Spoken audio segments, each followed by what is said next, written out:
Assalamualaikum warahmatullahi taala wabarakatuh dan salam sejahtera. Hari ini kumpulan kami akan menerangkan tentang reka bentuk kuasi eksperimental.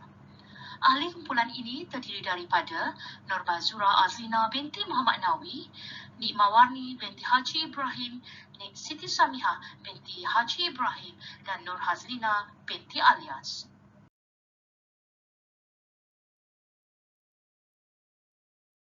Reka bentuk kuasi eksperimental.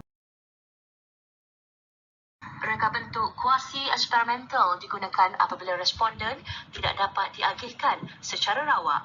Ini bermaksud responden yang dijadikan sampel kajian ialah responden yang telah ditentukan oleh penyelidik lebih awal. Ia merupakan suatu kajian yang dijalankan untuk menilai sesuatu program atau kajian perbandingan antara kumpulan-kumpulan tertentu bagi menentukan kesan sesuatu rawatan atau intervensi. Terdapat 6 ciri-ciri reka bentuk kuasi eksperimen. Yang pertama, sampel kajian telah ditentukan atau responden. Kedua, dua atau lebih daripada kumpulan responden tidak diagihkan secara rawak. Ketiga, tujuan mengenal pasti hubungan sebab dan akibat kausal selepas program atau intervensi dijalankan. Keempat, terdapat kumpulan eksperimen dan kumpulan kawalan perbandingan. Yang kelima, kumpulan sedia ada digunakan. Dan yang keenam, dilakukan dalam persekitaran natural. Analisis yang perlu dilakukan bagi data yang bertaburan normal. Yang pertama, analisis deskriptif. Yang kedua, ujian normality atau normality test. Yang ketiga, ujian homogen atau homogeneity test. Yang keempat, ujian T-sample berpasangan atau pair sample t-test. Dan yang kelima, ujian T-sample bebas atau independent sample test. Contoh, penyelidik ingin mengkaji keberkesanan pengajaran menggunakan kaedah pembelajaran berasaskan masalah Problem-Based Learning atau PBL dengan membandingkan kaedah pembelajaran secara konvensional. Terdapat dua kumpulan pelajar dari kelas yang berbeza, tetapi rekod yang lalu menunjukkan kedua-dua kumpulan pelajar ini mempunyai pencapaian akademik yang hampir sama dalam subjek sains. Kelas yang menggunakan kaedah PBL merupakan kelas eksperimen, manakala kelas yang diajar menggunakan kaedah pembelajaran secara konvensional merupakan kelas kawalan. Sampel yang diambil tidak dilakukan secara rawak kerana kesemua pelajar dalam kedua-dua kelas berkenaan terlibat dalam kajian ini. Kedua-dua kumpulan iaitu kelas eksperimen dan kelas kawalan dilakukan pra-ujian iaitu pre-test dan pasca ujian iaitu post-test bagi subjek sains. Bilangan responden bagi kelas kawalan konvensional dan kelas eksperimen PBL masing-masing berjumlah 30 orang. Skor bagi kedua-dua ujian tersebut dicatatkan seperti contoh data SPSS di bawah.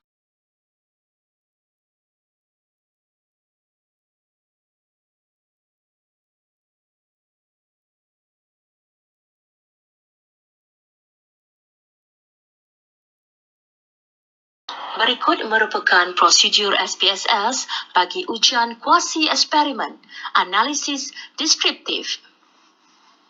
Langkah pertama, klik Analyze, pilih deskriptif statistik dan seterusnya pilih deskriptif. Langkah kedua, masukkan semua variabel iaitu pre-test kelas kawalan, post-test kelas kawalan, pre-test kelas eksperimen dan post-test kelas eksperimen dalam kotak variables. Langkah ketiga, klik OK. Bilangan responden yang terlibat untuk kelas kawalan dan kelas eksperimen ialah 30 orang pelajar masing-masing. Kolom minimum dan maksimum menunjukkan skor ujian, markah terendah dan tertinggi bagi subjek sains yang diperolehi pelajar yang terlibat dalam ujian pre-test dan post-test kelas kawalan dan kelas eksperimen. Nilai min menunjukkan purata skor ujian yang diperoleh semua pelajar. Dalam contoh ini, min markah tertinggi ialah dalam ujian post-test kelas eksperimen iaitu sebanyak 73.2% dan ujian post-test kelas kawalan iaitu sebanyak 68.6%.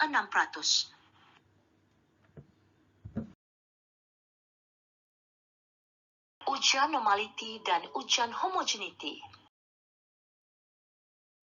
Ujian normaliti atau normality test bertujuan mengetahui sama ada data kajian bertaraf normal atau tidak normal. Data yang bertaburan normal merupakan salah satu syarat sebelum kita melakukan analisis statistik parametrik seperti ujian T-sampel berpasangan dan ujian T-sampel bebas.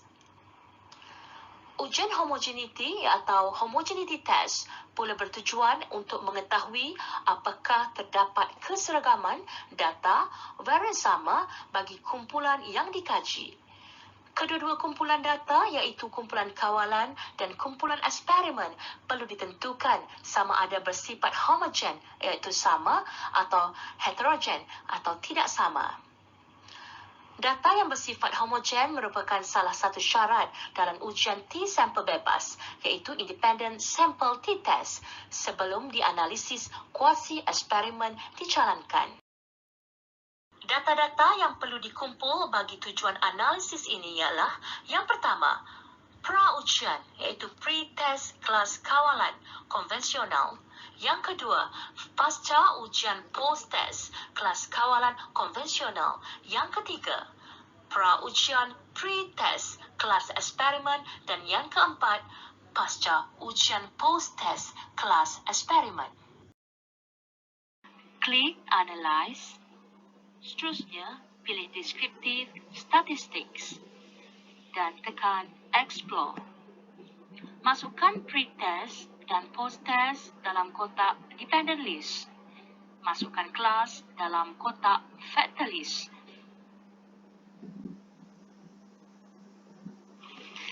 Klik pada Plots, tandakan pada Normality Plots with Test dan Power Estimation. Kemudian klik Continue dan klik OK. Merujuk kepada jadual output test of normality di atas, terdapat dua bentuk ujian normality yang sering digunakan, iaitu ujian Kolmogorov, Smirnov dan Shapiro-Wilk. Data dikatakan bertaburan normal apabila nilai P atau sig bagi kedua-dua ujian tersebut lebih besar daripada 0.05. Kesimpulannya, jadual output test of normality di atas menunjukkan data bagi kajian ini adalah bertaburan secara normal kerana nilai P atau sig bagi kedua-dua ujian ini melebihi 0.05. Jadual output test of homogeneity of variance di atas menunjukkan nilai P atau significant sig bagi lajur. Based on mean untuk ujian pre-test dan ujian post-test. Jika nilai based on mean melebihi 0.05, maka data dikatakan bersifat homogen. Dapatan kajian di atas mendapati nilai sig bagi ujian pre-test iaitu 0.211 dan nilai sig bagi ujian post-test ialah 0.276. Masing-masing melebihi 0.05. Maka kita dapat simpulkan bahawa variance data pre-test dan post-test kelas kawalan dan kelas eksperimen adalah sama atau homogen. Maka salah satu syarat bagi ujian kuasi eksperimen iaitu variance bagi data adalah homogen sudah pun dipenuhi.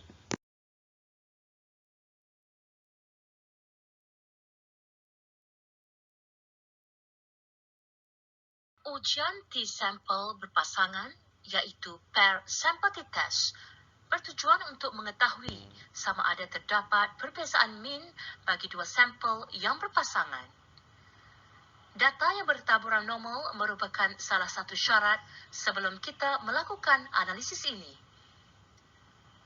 Ujian ini dapat menjawab soalan. Adakah berlaku peningkatan dalam skor ujian sains antara pre-test dan post-test kelas kawalan? Adakah berlaku peningkatan dalam skor ujian sains antara pre-test dan post-test kelas eksperimen? Langkah pertama, klik Analyze, pilih Compare Means dan seterusnya, pilih Pair Sample T-Test. Langkah kedua, masukkan pre-test kawalan dan post-test kawalan ke dalam Pair 1. Langkah ketiga, masukkan pre-test eksperimen dan post-test eksperimen ke dalam Pair 2. Langkah keempat, klik OK. Merujuk kepada jadual output pair sampel test di atas, pair 1 menunjukkan perbezaan min skor pretest kelas kawalan dan post-test kelas kawalan. Min skor ujian bagi post-test kelas kawalan melebihi min skor ujian pretest kelas kawalan sebesar 10.53%. Nilai SIG total atau 0.01 lebih kecil daripada 0.05 dapat disimpulkan bahawa perbezaan min skor ujian bagi pretest kelas kawalan dan post-test kelas kawalan adalah signifikan, model konvensional. Pair 2 pula menunjukkan perbezaan min skor pretest kelas eksperimen dan post-test kelas eksperimen. Min skor ujian bagi post-test kelas eksperimen melebihi min skor ujian pretest kelas eksperimen sebesar 11.43%. Nilai SIG total iaitu 0.01 lebih kecil daripada 0.05 dapat disimpulkan bahawa perbezaan nilai min skor ujian bagi pretest kelas eksperimen dan post-test kelas eksperimen adalah signifikan, model PBL.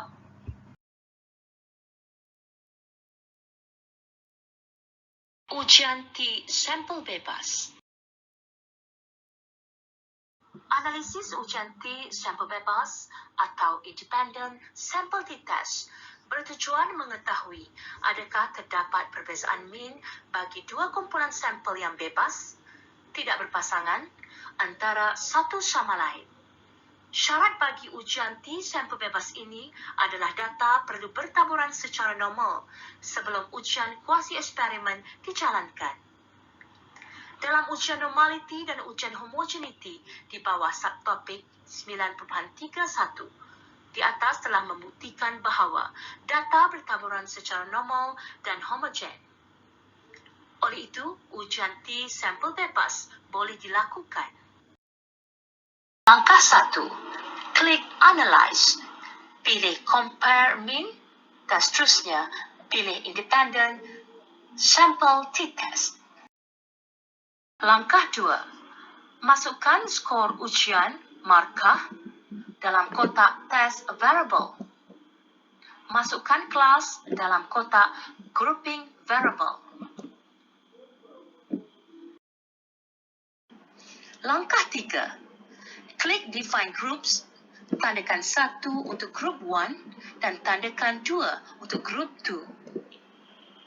Jika data dalam SPSS ditanda kosong untuk Group 1 dan ditanda 1 untuk Group 2, maka dalam Define Groups perlu tanda nilai kosong untuk Group 1 dan nilai 1 untuk Group 2. Langkah keempat, klik Continue dan klik OK. Berdasarkan jadual output Independent Sample Test di atas, didapati nilai signifikan total 0.01 kurang daripada 0.05, maka dapat disimpulkan bahawa terdapat perbezaan min yang signifikan dalam skor ujian antara kelas kawalan konvensional dan kelas eksperimen model PBL. Berikut merupakan prosedur SPSS bagi ujian kuasi eksperimen T sampel bebas. Persoalannya, adakah min skor ujian adalah sama antara kelas post-test kawalan dan kelas post-test eksperimen? Dengan kata lain, adakah pembelajaran berasaskan masalah (PBL) lebih berkesan dalam meningkatkan prestasi pelajar berbanding pembelajaran secara konvensional? Merujuk kepada jadual output grup statistik di atas, kita dapat simpulkan bahawa kaedah pembelajaran secara PBL lebih berkesan dalam meningkatkan prestasi pelajar iaitu skor ujian berbanding pembelajaran menggunakan kaedah konvensional. Min skor ujian bagi kelas pembelajaran secara PBL adalah 80.3%, iaitu lebih tinggi berbanding min skor ujian sebanyak 68.6% bagi kelas pembelajaran menggunakan kaedah konvensional.